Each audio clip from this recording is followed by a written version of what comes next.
제가 기타 연결할게요.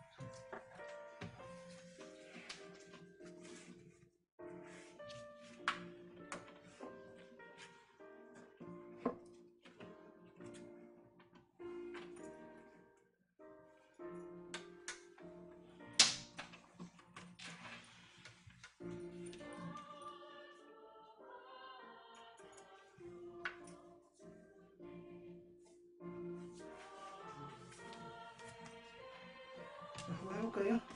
예수님 찬양.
시작할게요. 오늘 찬양 115장.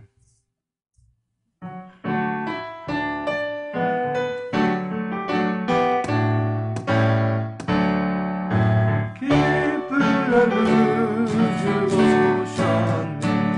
한 백성 모으라 온 교회여 다 일어나 다 찬양하여라 다 찬양하여라 찬양하여라 기쁘다 구주 오셨네. 한 백성 모으라 온 교회여 다 일어나 다 찬양하여라 찬양하여라 다 찬양하여라. 내 죄속해 주신 주께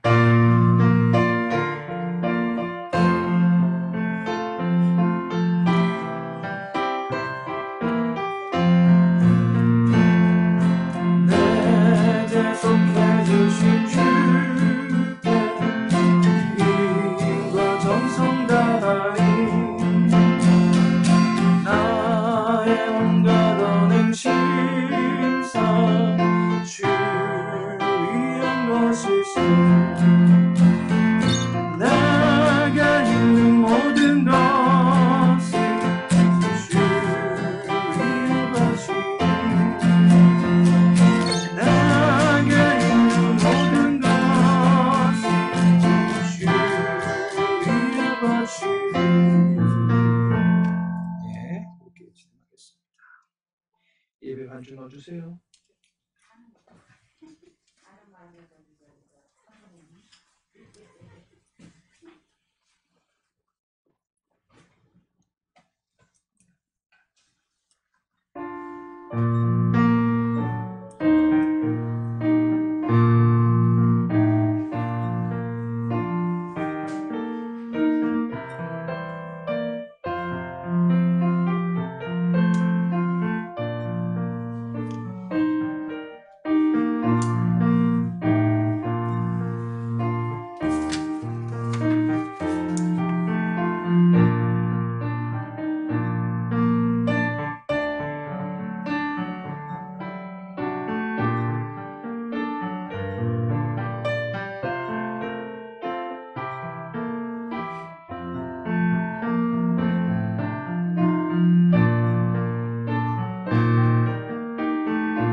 네, 3일 예배에 오신 모든 분들을 환영합니다. 우리 이 시간에 주님을 찬양하기로 원합니다. 예수님 찬양, 승리는 내 것일세, 죄에서 자유를 얻게 함은. 우리 이렇게 세고 함께 찬양하도록 하겠습니다.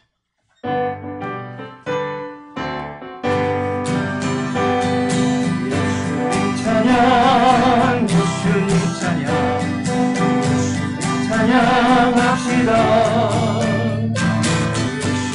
찬양, 예수님 찬양, 예수님 찬양합시다. 할렐루야, 할렐루야. 예수님 찬양합시다. 할렐루야, 할렐루야. 찬양합시다.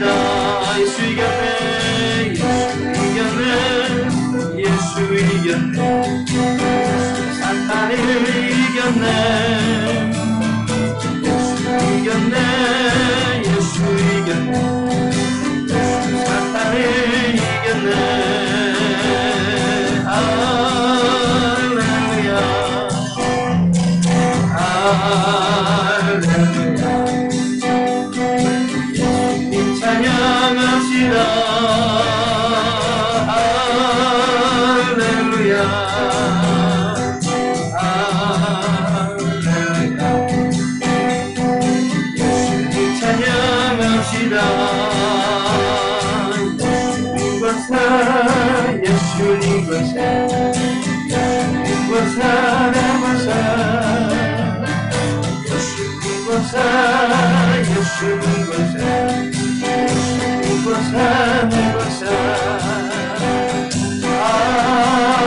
할렐루야 할렐루야 찬양합시다 할렐루야 할렐루야 찬양합시다 주의 이름을 부르는 자는 얻으리로다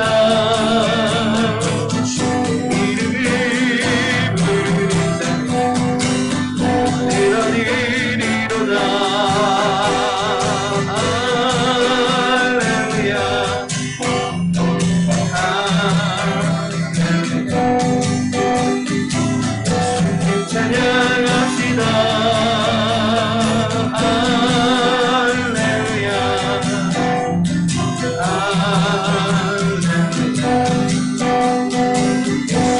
찬양합시다 승리는 내 것일세 승리는 내 것일세 승리는 내 것일세 그새 주의 보혈로서 더 승리는 내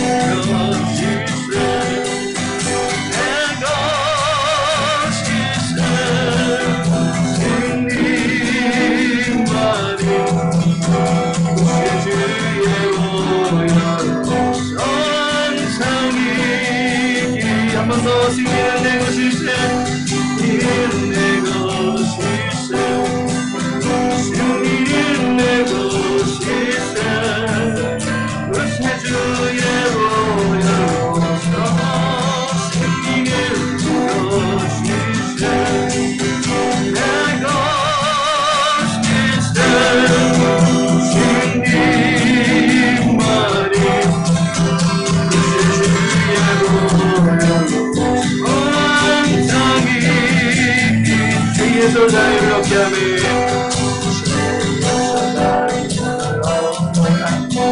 보혈의 능력 주의 부여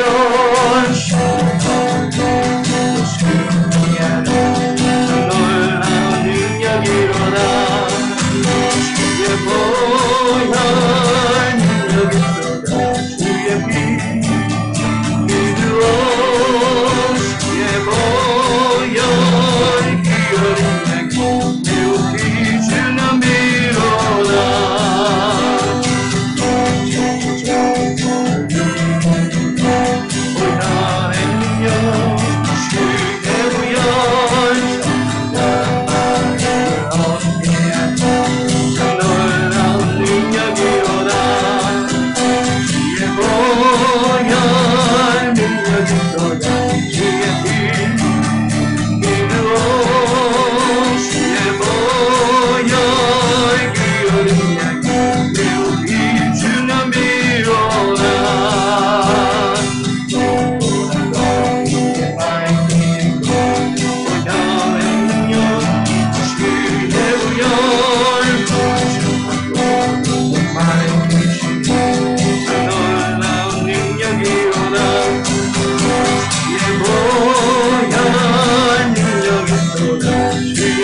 보혈 주의 보혈 능력이 있도다 주의 피 위주로 주의 보혈 그 어린 양이 매우 귀중한 피로다. 다같이 몸도 들이심으로 3일 예배 하나님께 올려드리겠습니다.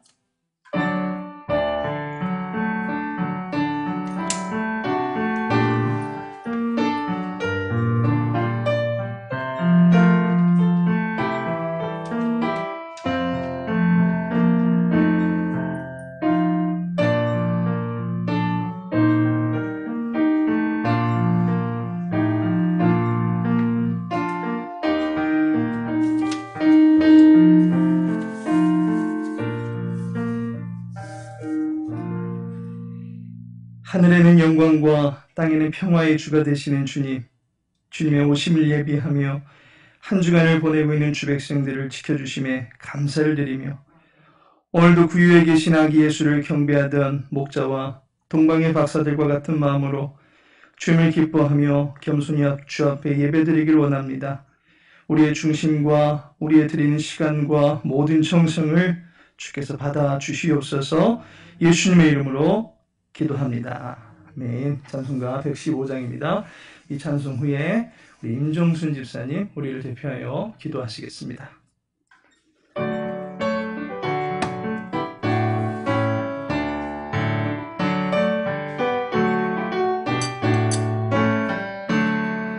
기쁘다 구주 오셨네 만백성 맞으러 온 교회여 다 일어나 다 찬양하여라 다 찬양하여라 다 찬양하여라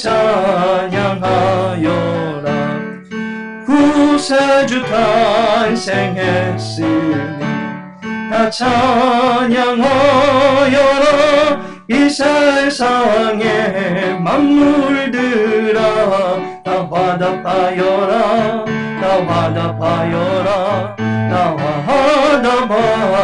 화답하여라 온 세상 죄를 사하려 주 예수 오셨네 죄와 슬픔 몰아내고 다 구원하시네 다 구원하시네 다 구원하시네 인내와 진리 되신 주 다 주관하시니 만국 백성 구주 앞에 다 경배하여라 다 경배하여라 다 경배하여라.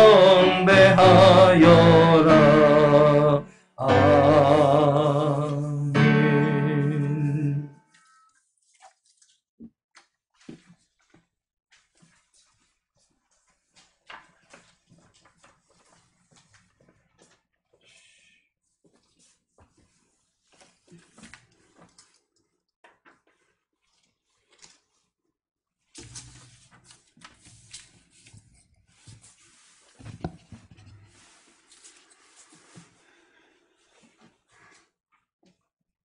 사랑과 은혜가 풍성하신 하나님, 언제나 마음을 다하여 하나님께 찬양하며 예배하게 하옵시고 하나님 영광 받으시며 저희에게 은혜의 시간 되게 하옵소서. 우리 창성교회를 통하여 하나님의 일이 거룩히 여김을 받으시기를 원합니다. 하나님 나라가 우리 교회에 이루어지기를 원합니다. 그리하여 의와 평강과 희락이 넘치는 교회가 되어 교회 천국이 이루어지게 하옵소서. 창조의 힘과 능력이 우리 교회에 이루어지게 하옵소서. 코로나로 인하여 많은 어려움과 힘든 한 해였지만 하나님 은혜로 우리가 건강하게 이기고 승리하며 살게 하신 하나님 감사합니다. 하나님 은혜 아니면 살 수 없는 이 환경 속에 살지만 하나님 주시는 힘으로 얼마 남지 않은 올 한 해도 잘 마무리하고 희망찬 복된 새해를 맞이할 수 있도록 하나님 도와주시옵소서. 또한 하나님 아버지, 보는 걸로 듣는 걸로 마음이 연약하여 시험에 들지 않게 하옵시고, 성령 충만, 말씀 충만, 능력 충만으로 이기게 하옵소서. 날마다 감사가 넘치게 하옵소서. 새해엔 우리 교회에 부족한 것들이 넉넉하게 채워지게 하옵소서. 성탄절 은혜 가운데 이루어지게 하옵시고, 마라나타 새벽기도 능력의 시간이 되게 하여 주시옵소서. 말씀 전하실 목사님께 영육간의 강건함을 주시고, 그 말씀이 마음판에 새기게 하여 주시옵소서. 그 가정도 하나님께서 지켜주시옵시고, 교회를 위하여 헌신하는 모든 분들께 은혜를 주옵소서. 감사하며 이 모든 말씀을 나를 구원하신 예수님의 이름으로 기도드렸습니다.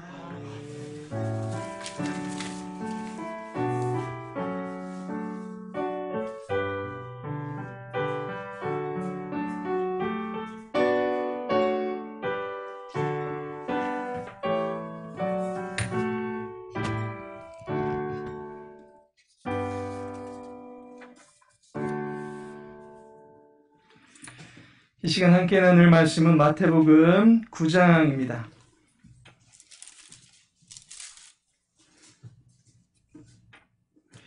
마태복음 9장 중에서 12절과 13절 말씀 읽도록 하겠습니다. 마태복음 9장 12절, 13절 말씀 함께 읽겠습니다. 예수께서 들으시고 이르시되 건강한 자에게는 의사가 쓸데없고 병든 자에게라야 쓸데있느니라. 너희는 가서 내가 긍휼을 원하고 제사를 원하지 아니하노라 하신 뜻이 무엇인지 배우라. 나는 의인을 부르러 온 것이 아니요 죄인을 부르러 왔노라 하시니라. 아멘. 오늘 마태복음 9장 통독 강의 시간입니다. 우리 9장에 들어가기 앞서서 8장을 한 번 더 기억해보는 시간을 갖고자 합니다. 마태복음 8장은 예수님의 고치심의 사역과 그에 대한 사람들의 반응을 다루고 있다라고 말씀드렸습니다. 예수님의 3대 사역이 가르치심, 그리고 고치심, 부르심입니다. 그 가운데 마태복음 5장에서 7장까지 산상설교를 통해서 가르치심의 사역이 이루어지는 것을 보았습니다. 그리고 마태복음 8장에서 9장까지는 고치심의 사역을 다루고 있습니다. 그리고 10장에서는 부르심의 사역을 다루게 될 것입니다. 8장에서 다루고 있는 고치심의 사역을 보니까 전반부는 약함을 고치신다라고 하는 것을 보게 됩니다. 나병 환자의 약함을 고치시고, 중풍병자의 약함을 고쳐주시고, 열병 환자의 그 약함을 기적적으로 고쳐주신 예수님의 그 사역을 보았습니다. 인간이 가진 연약함의 이유는 태초 원죄에서 기인한 것입니다.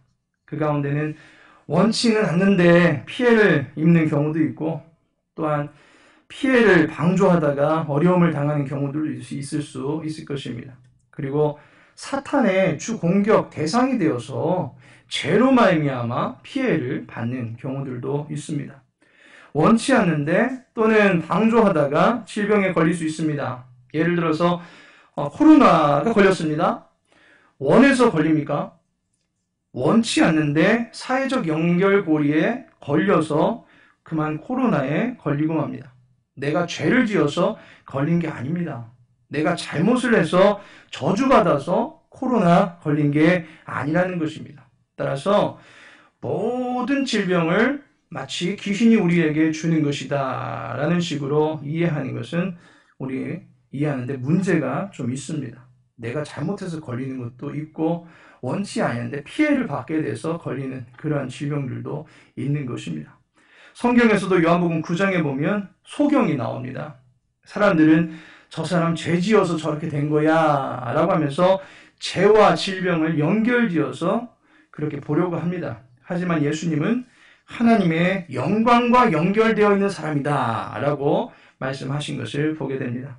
따라서 모든 병을 귀신 들려서 또는 죄지어서 걸리는 것이다 라고 연결 짓는 것은 문제가 될 수 있습니다.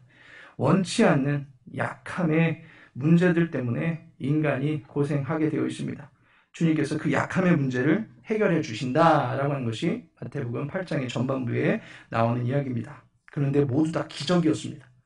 중풍병이 낫는 것, 나병이 낫는 것, 열병이 낫는 것, 당시로서는 모두 다 기적입니다.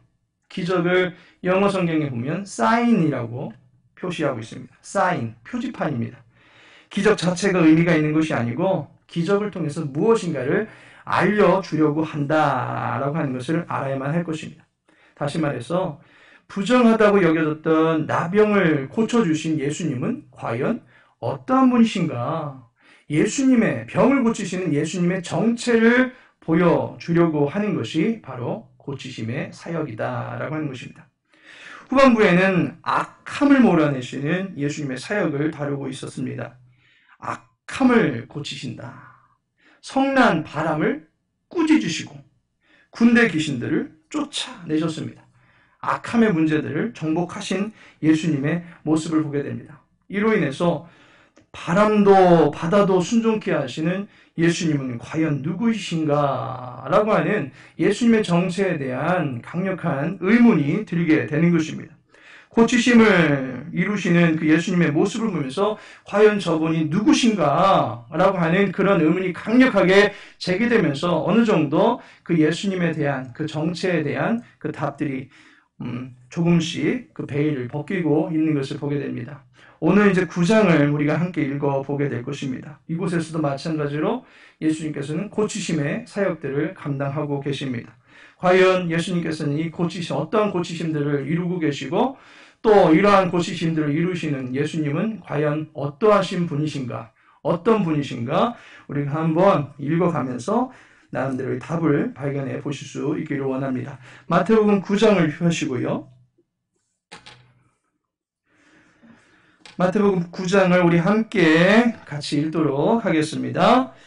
예수께서 배에 오르사 건너가 본 동네에 이르시니 침상에 누운 중풍병자를 사람들이 데리고 오거늘 예수께서 그들의 믿음을 보시고 중풍병자에게 이르시되 작은 자야 안심하라 네 죄사함을 받았느니라.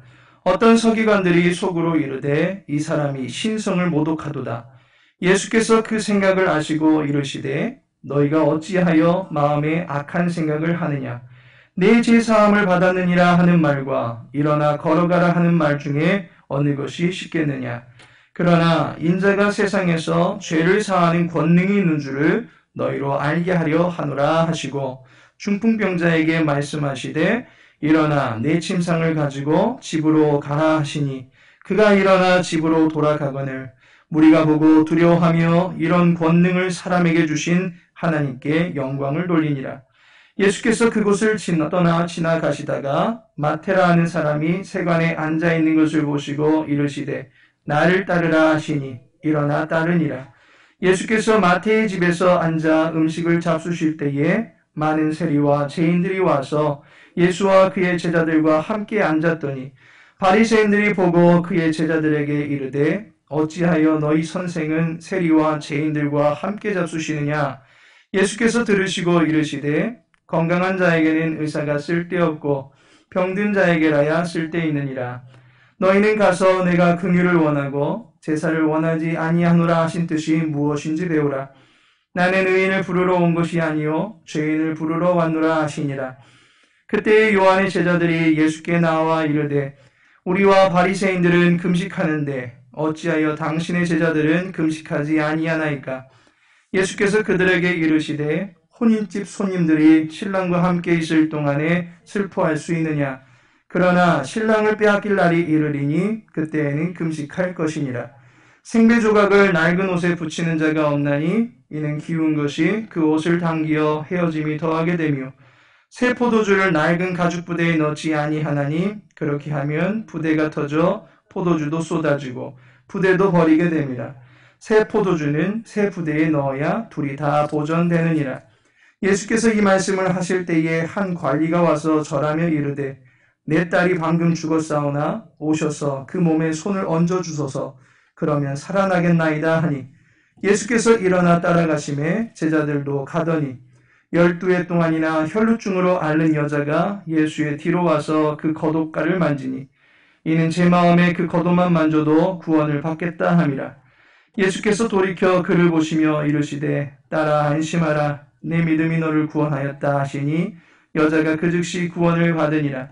예수께서 그 관리의 집에 가사 피리 부는 자들과 떠드는 무리를 보시고 이르시되 물러가라 이 소녀가 죽은 것이 아니라 잔다 하시니 그들이 비웃더라. 무리를 내보낸 후에 예수께서 들어가사 소녀의 손을 잡으심에 일어나는지라. 그 소문이 그 온 땅에 퍼지더라. 예수께서 거기에서 떠나가실새 두 맹인이 따라오며 소리질러 이르되 다윗의 자손이여 우리를 불쌍히 여기소서 하더니 예수께서 집에 들어가심에 맹인들이 그에게 나아오거늘 예수께서 이르시되 내가 능히 이 일 할 줄을 믿느냐 대답하되 주여 그러하오이다 하니 이에 예수께서 그들의 눈을 만지시며 이르시되 너희 믿음대로 되라 하시니 그 눈들이 밝아진지라. 예수께서 엄히 경고하시되 삼가 아무에게도 알리지 말라 하셨으나 그들이 나가서 예수의 소문을 그 온 땅에 퍼뜨리니라. 그들이 나갈 때에 귀신 들려 말 못하는 사람을 예수께 데려오니 귀신이 쫓겨나고 말 못하는 사람이 말하거늘 무리가 놀랍게 여겨 이르되 이스라엘 가운데서 이런 일을 본 적이 없다 하되 바리새인들은 이르되 그가 귀신의 왕을 의지하여 귀신을 쫓아낸다 하더라. 예수께서 모든 도시와 마을에 두루 다니사 그들의 회당에서 가르치시며 천국 복음을 전파하시며 모든 병과 모든 약한 것을 고치시니라. 무리를 보시고 불쌍히 여기시니 이는 그들이 목자 없는 양과 같이 고생하며 기진함이라. 이에 제자들에게 이르시되 추수할 것은 많되 일꾼이 적으니 그러므로 추수하는 주인에게 청하여 추수할 일꾼들을 보내주소서 하라 하시니라. 아멘.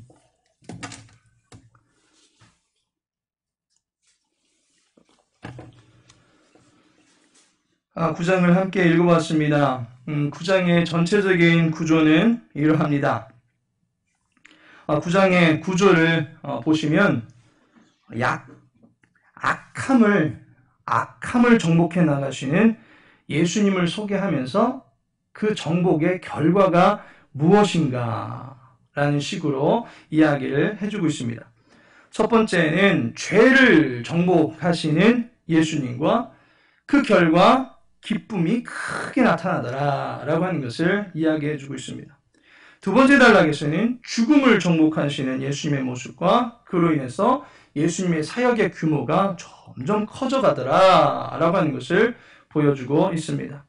정복 현장에서 가장 선두에 서서 혈혈단신으로 싸우고 계시는 예수님의 모습이 보이십니까? 특별히 우리나라 같은 경우에는 일본과 북한으로부터 큰 침략을 당해봤던 민족이라 전쟁에 대한 민감도가 매우 크리라 예상이 됩니다. 전쟁하면 일단 끔찍한 것으로 여깁니다. 전쟁에 남기고 간 결과는 지금도 색깔론 논쟁과 청산되지 않은 과거사 문제로 인해서 국민들의 마음을 하나가 되지 못하게 만들고 있습니다. 살상과 파괴가 벌여놓은 전쟁은 결코 좋지 않은 것이다 라는 그런 인식을 갖게 만듭니다. 그래서 전쟁 없이 살면 좋겠습니다. 전쟁 없이 그저 서로 발전하고 더불어 잘 살면 좋을 것 같습니다 라는 그런 바람을 갖게 됩니다. 그런데 영적 전쟁은 도리어 일어나지 않으면 더 큰 파괴가 일어나고 더 큰 분열이 일어날 수밖에 없다라고 하는 사실입니다. 따라서 이 전쟁은 반드시 필요하고 또한 계속해서 일어나야 될 필요성을 지닌 전쟁입니다. 만일 악한 영이 그대로 활개치고 다니도록 놔둬버린다면 어떤 일이 일어나겠습니까? 우리는 이미 8장 말미에서 귀신 떼들에게 들렸던 그 사람들의 모습을 보았습니다.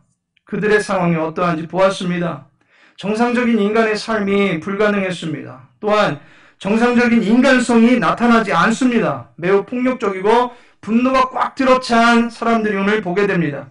자기 몸을 함부로 대하고 온갖 자학을 하게 되는 것을 보게 됩니다. 이것이 모두 다 악한 영에게 정복되어져 있는 인간의 상태다라고 하는 것입니다. 따라서 사탄을 또한 악한 영을 아나무인격으로 그대로 놔두어서는 안 될 것입니다. 그 모든 행포들을 저지르는 모든 악한 영들과 사탄을 정복해야만 할 것입니다.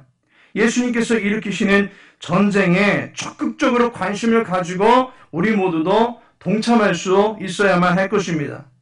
이를 위해서 우리는 20일, 22일 브릿지 마라나타 특별 새벽 기도에서 두 번째 주제로 삼고 있는 취하라라고 하는 그 주제를 함께 나누고자 할 것입니다. 전쟁에 참전해야 될 용사로서 우리가 취해야 될 것이 무엇인지 특별 새벽 기도를 통해서 함께 알아보고자 합니다. 기대하시고 특세에 참석하시면 너무나도 좋을 것 같습니다. 벌써부터 특별 새벽 기도에 간식으로 섬기시겠다라고 하시는 분들의 이야기가 여기저기서 들려오고 있습니다. 너무 감사합니다. 이 영적 전쟁에 힘써야 될 모든 용사들을 이렇게 먹여주시려고 하시는 우리 하나님의 크신 은혜가 귀한 분들의 손길을 통해서 나타나는 것 같아서 너무 감사합니다. 다시 본론으로 돌아와서 예수님께서 전쟁에서 승리하시고 정복해버리시면 어떠한 일이 벌어집니까? 그 결과가 무엇인가? 바로 각 단락의 내용에서 다루어지고 있습니다. 그렇다면 각 단락의 내용들을 한번 살펴보겠습니다. 첫 번째로 예수님께서 죄를 정복하시는 이야기가 전반부에 나옵니다. 2절을 보시면 침상에 누운 중풍병자를 사람들이 데리고 오거늘 예수께서 그들의 믿음을 보시고 중풍병자에게 이르시되 작은 자야 안심하라 네 죄사함을 받았느니라 라고 말씀하고 있습니다. 중풍병자가 등장합니다. 예수님의 고침 사역에 단골로 등장하는 환자가 중풍병자인 것을 보게 됩니다. 8장에서도 6절을 보시면 이르되 주여 내 하인이 중풍병으로 집에 누워 몹시 괴로워하나이다 라고 말하고 있는데 여기서도 중풍병자가 등장합니다. 중풍병이라는 게 이 마비 증상, 마비증입니다. 사지가 마비가 되어서 자유롭게 몸을 가누지 못하는 그런 병입니다. 8장에 나타난 백부장의 하인 같은 경우에는 자기 스스로 서 있을 수도 없을 정도가 되어서 자기는 서 있고 싶지만 자기 의지와는 상관없이 그냥 누워 지내야만 하는 그러한 상태에 있는 것을 보게 됩니다. 만일 그 사람을 세우게 되면 그냥 벽에 기대어 놓은 막대기 같은 그러한 모습이 될 것입니다. 그런 사람을 예수님께서 고치셨던 것입니다. 그것도 백부장이 예수님이 집에 오는 것을 나는 감당할 수가 없습니다. 그냥 말씀하옵소서 말씀으로 고쳐달라고 간곡히 부탁을 했더니만 말씀으로 가보지도 않고 그 환자를 보지도 않고 고치셨던 것입니다. 기적입니다. 이 사건에서 중풍병자의 병이 치료되었다. 이 기적적인 이 일에 초점이 맞춰졌던 것을 보게 됩니다. 그런데 본문에 나타나는 환자 같은 경우에는 병의 치료에도 관심을 가져야 되겠지만 마태사도는 한 가지를 더 주목하고 있습니다. 2절의 마지막 부분을 한번 보시겠습니까? 작은 자에 안심하라 네 죄사함을 받았느니라. 이 사람의 중풍병은 죄와 연결되어져서 고치고 계신다라고 하는 것을 보게 됩니다. 표면상 그가 어떤 죄를 저질렀는지 그의 죄상은 고발되지 않습니다. 하지만 분명 예수님께서는 그에게 있는 죄의 문제를 지적하고 계시다라고 하는 것입니다. 그리고 죄의 문제가 해결되니까 표면적으로 어떤 증거가 나타납니까? 중풍병이 낫게 되었다라고 하는 증거가 나타났습니다. 따라서 여기서 중풍병자의 고침은 앞선 8장에서의 고침과는 다른 차원에서의 고침입니다. 8장에서의 백부장 하인의 고침을 가리켜서는 약함을 고치신 것이다 라고 말할 수 있다면 지금 중풍병자를 고치신 것은 그의 악함을 고치신 것이다. 악함을 정복하신 것이다 라고 볼 수가 있는 것입니다. 죄를 정복하시는 예수님의 모습을 다루고 있습니다. 죄가 가져다준 인간의 비참한 그 고통의 한 단면을 예수님께서 해결해 주신 것입니다. 사탄의 강력한 무기라 할 수 있는 죄를 조장하고 죄의 후유증에 매여서 고달퍼하는 그러한 삶의 모든 아픔들을 주님께서 치유하시고 그 모든 삶 가운데 있는 병들을 그의 삶 속에서 몰아내셨다라고 하는 것입니다. 그렇다면 이토록 죄의 문제를 해결하실 수 있는 분, 그분이 과연 누구십니까? 3절에 보시면 어떤 서기관들이 속으로 이르되 이 사람이 신성을 모독하도다 라고 말하고 있습니다.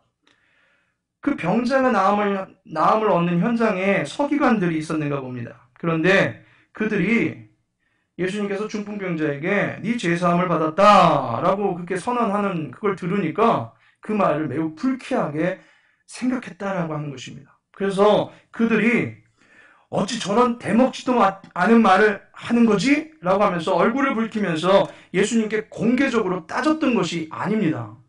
본문에 보니까 속으로 이르되 라고 말하고 있습니다.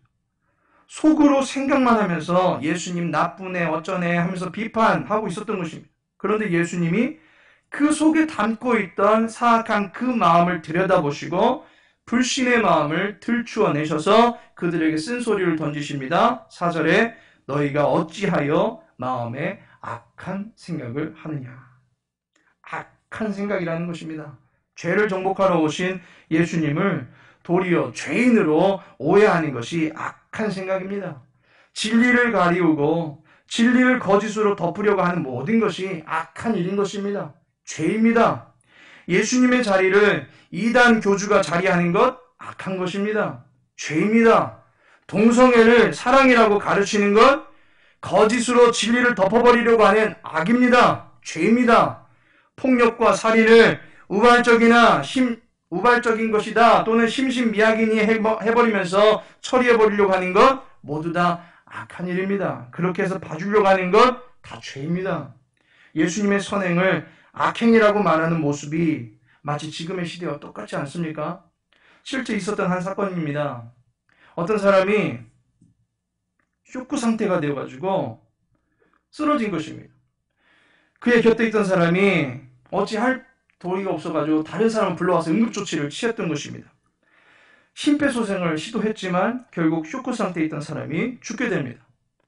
문제는 환자를 살리고자 그렇게 심폐소생을 하려고 했던 그것도 다른 사람의 도움에 의해서 그곳에 찾아와가지고 그 환자를 살리려고 애썼던 그 사람이 유가족들로부터 고발을 당해서 9억 소송에 휘말리고 말았습니다. 그런데 어떤 사건은 심정지가 일어나서 쓰러진 택시 기사가 있었는데 승객이 바쁘다는 핑계로 자기 집만 챙겨서 택시를 빠져나왔습니다. 그 사람은 어쩌면 저렇게 할 수 있느냐라고 하는 비난은 엄청나게 받았지만 법적인 제재는 전혀 받지 않았다라고 하는 것입니다. 이러니 선행을 베풀고 싶어도 혹시나 있을 사고 때문에 아무도 도와줄 수 없는 그러한 삭막한 시대가 되어가고 있습니다. 예수님께서 중풍병자를 고치십니다. 그런데 일어나서 침상을 가지고 가는 그 환자를 보면서 예수님을 가리켜서 나쁜 인간이라고 보는 그런 시각이 있었다라고 하는 것입니다. 예수님은 지금 사람의 육체를 얽어맨 죄의 강력한 그 모든 것을 파괴하고 그 사람의 마음을 병들게 했던 모든 것들을 그 사람의 삶 속에서 쫓아내심으로 말미암아 그를 온전하게 세워주셨습니다. 그런데 그 예수님을 가리키면서 예수님을 나쁘다라고 생각하는 사람들이 있다라고 하는 것입니다.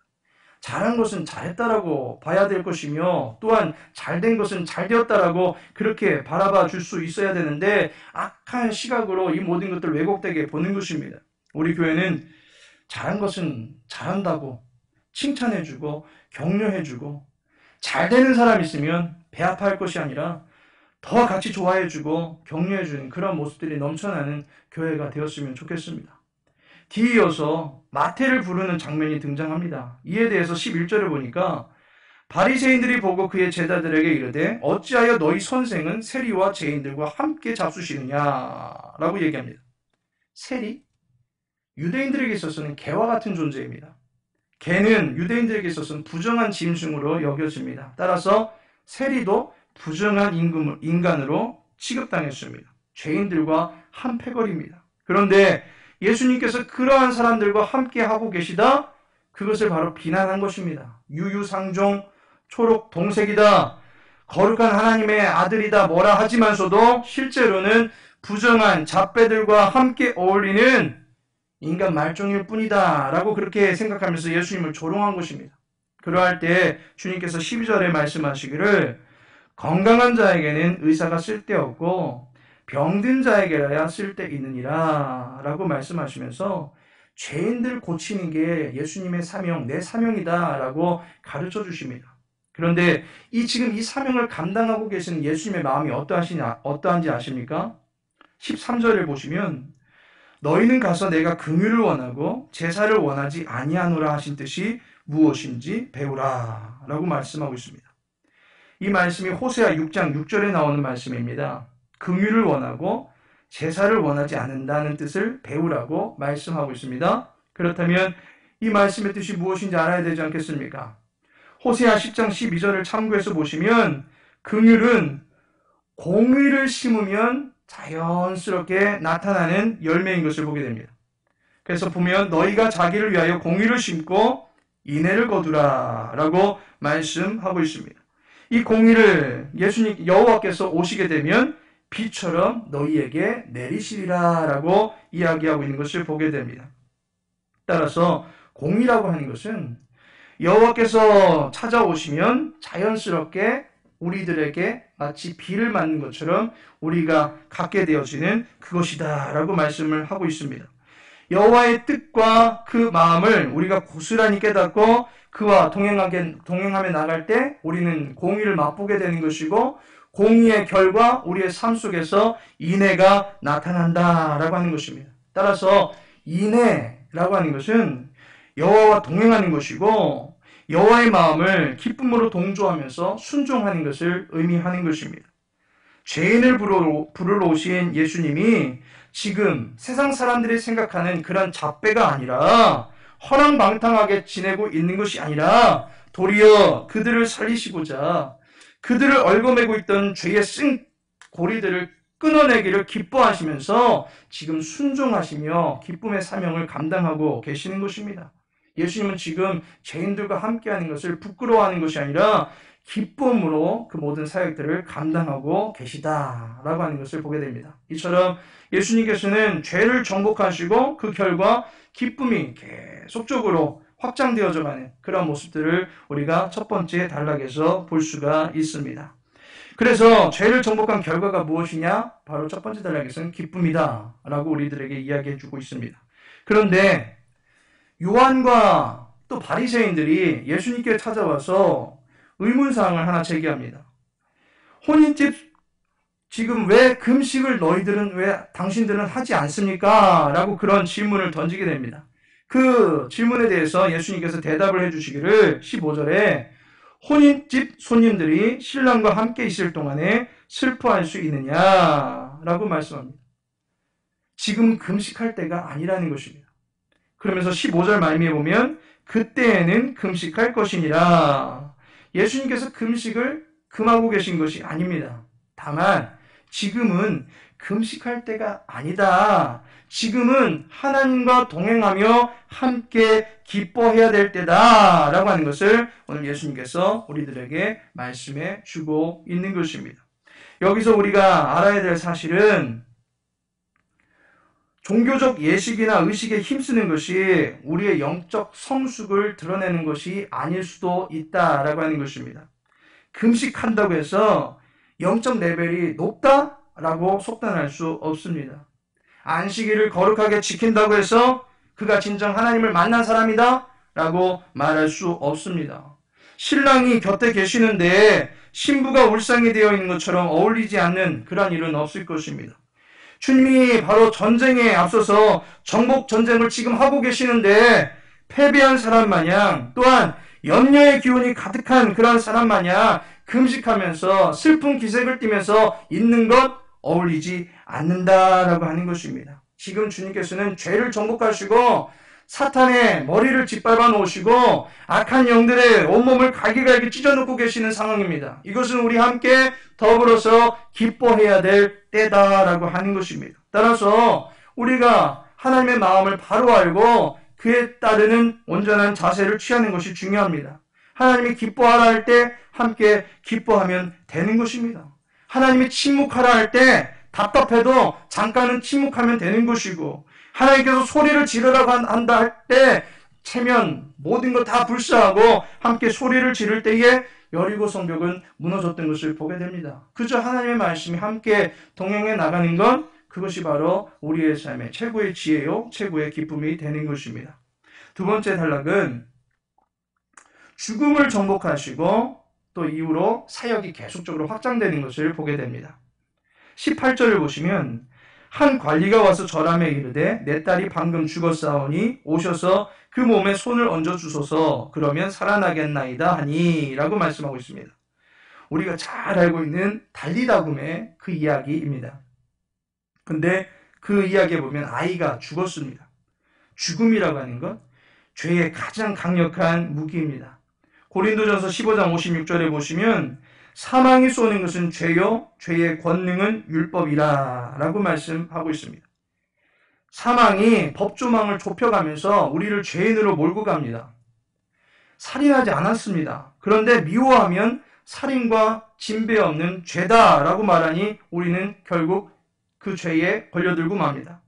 10계명의 10개를 놓고도 9개 잘 지켰습니다. 그런데 1개를 못 지킵니다. 그러는 순간 우리는 준법자가 아니라 범법자가 되는 것입니다. 로마에서 기독교를 국교로 인정했던 콘스탄티누스 대제가 정작 자신은 죽기 전까지 세례를 받지 않았다라고 하는 것으로 유명합니다. 그 이유가 무엇인가 봤더니 세례받는 순간 모든 죄가 씻겨지는데 미리부터 세례를 받아버리면 이후로 세례받은 이후로 짓게 되는 죄들은 어떻게 씻김을 받을 수 있겠습니까? 라고 하는 그러한 마음 때문에 생각 때문에 세례를 받지 않았다라고 하는 것입니다.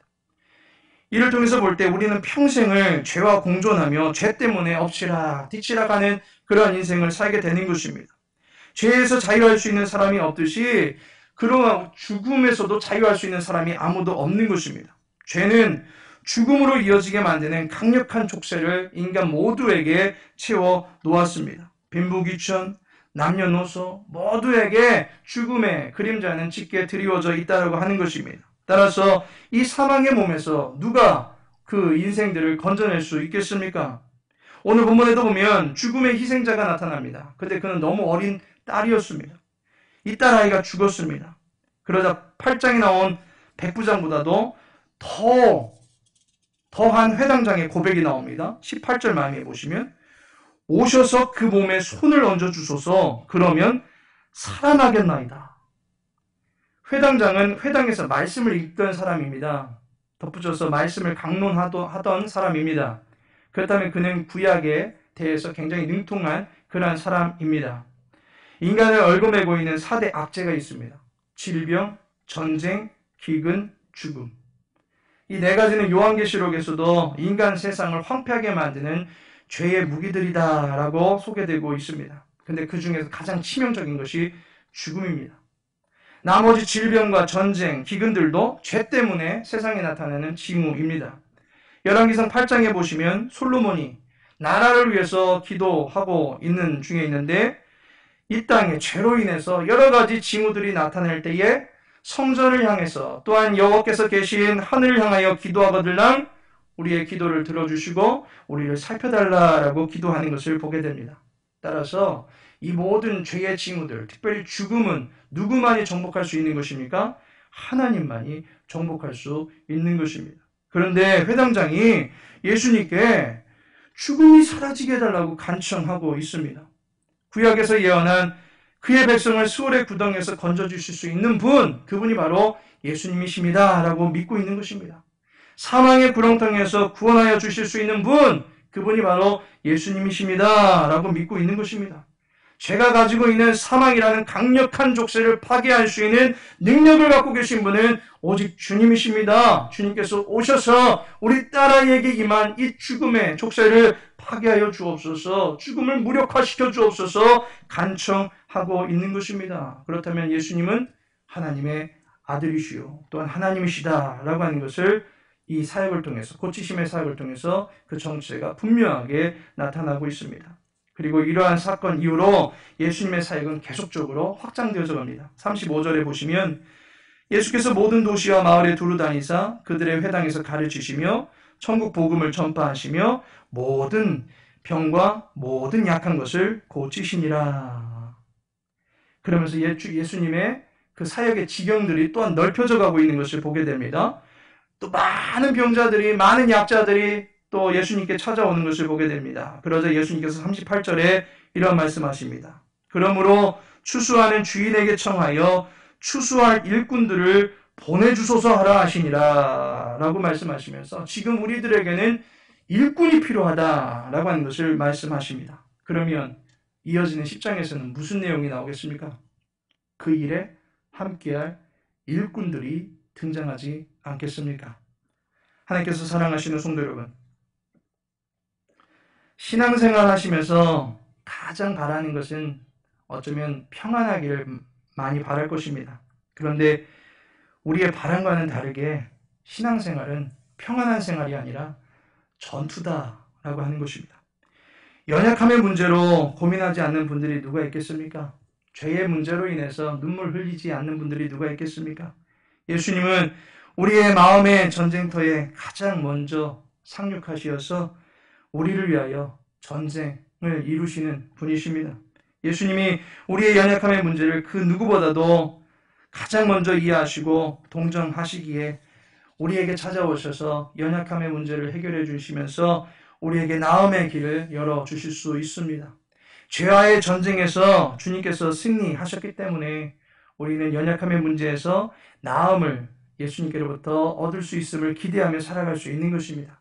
주님이 승리자이시기 때문에 우리는 죽음의 족쇄에 매여 있어도 죽음을 두려워하지 아니하며 자유하게 살아갈 수 있는 것입니다. 주님께서 우리의 모든 인생 문제를 정복해 주시고 우리의 심령 속에 평안의 승기를 이미 꽂아 주셨음을 믿기 때문에 우리는 그저 주님밖에 없습니다. 그저 주님만 말씀하옵소서, 주님이 오셔서 만져주옵소서, 그러면 우리는 그렇게 평안을 누릴 수 있겠나이다 라고 고백하면서 예수님의 대장되심을 믿고 주님만을 의지하며 나가기를 소망해야만 할 것입니다. 주님과 함께 승리하는 기쁨을 늘 누리시고 매일 기쁘게 살아가실 수 있는 주님의 백성들 다 되시기를 예수님의 이름으로 축복합니다. 다 같이 기도합니다. 우리의 약함을 긍휼히 여기사 치료해 주시는 주님, 사탄의 횡포 속에서도 담대히 맞설 수 있는 주님의 군사가 되기를 원합니다. 죄의 더러움을 그리스도의 보혈로 씻겨주시고 주 이름의 거룩한 능력으로 살아갈 수 있는 주님의 백성들이 되게 하옵소서. 평생토록 믿음의 주가 되시는 주님의 명하심을 좇아서 순종하며 믿음의 진보를 이뤄갈 수 있는 우리의 삶이 될 수 있도록 도와주옵소서. 코로나가 극심해지는 가운데 있습니다. 주님, 주의 백성들의 안전을 지켜주시고 온 교회들이 이러한 시국에 이 땅의 어려운 형편을 끌어안고 함께 애통하며 하늘을 향하여 기도할 때에 하나님의 긍휼이 이 땅 전역에 펼쳐질 수 있도록 인도하여 주옵소서. 그로 인해서 코로나의 두려움이 사라지게 하시고 경제적 어려움이 해소될 수 있게 하시고 마음 편하게 주님을 찬양하며 하늘을 마음껏 두드릴 수 있는 기도의 소리들이 여기저기서 발하여질 수 있도록 도와주옵시고 그 모든 환경들을 열어주실, 그 모든 일들을 이루어주실 주님의 승리하심을 기뻐하며 함께 찬양할 수 있도록 도와주옵소서. 남 한 주간의 모든 삶도 주님께 탁하오며 예수님의 이름으로 기도합니다. 아멘. 찬송 215장입니다.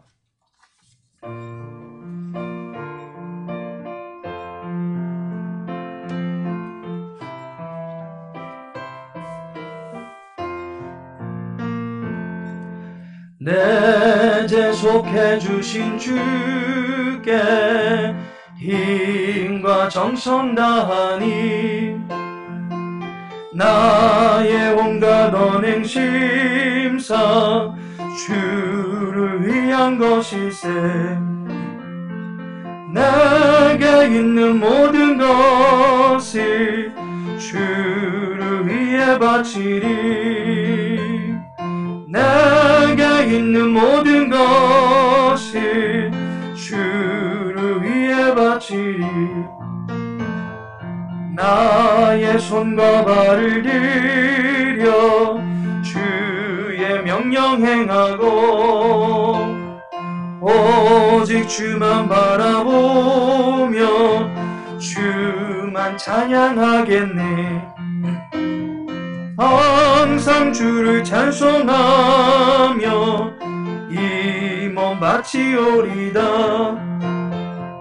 항상 주를 찬송하며 이 몸 바치오리다. 내가 주를 바라보니 나의 영혼 밝아져.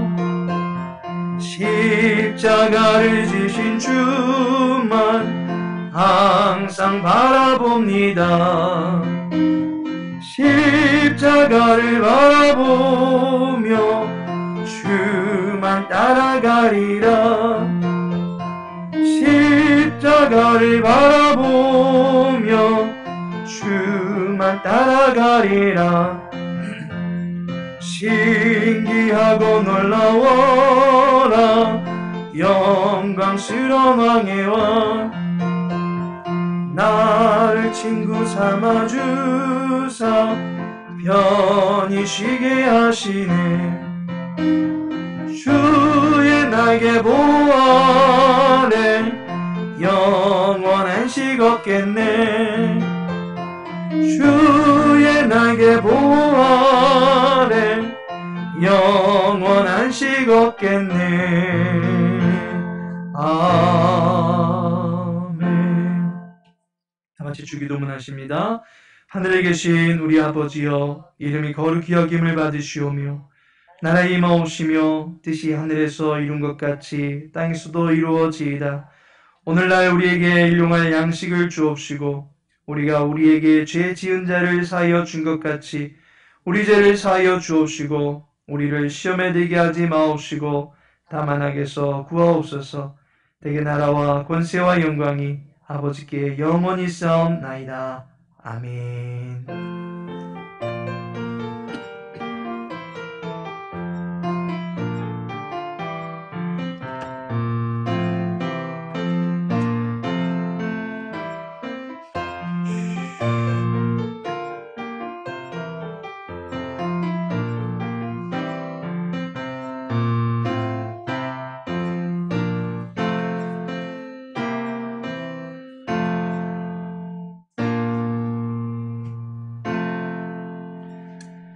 이상으로 3일 예배를 마쳤습니다. 오늘 예배 참석하신 모든 분들과 함께 인사 나누실 때에 우리 25일 성탄 감사 예배 때 만나요. 그렇게 인사 나누시기 바라겠습니다. 성탄 감사 예배 때 만나 뵙겠습니다.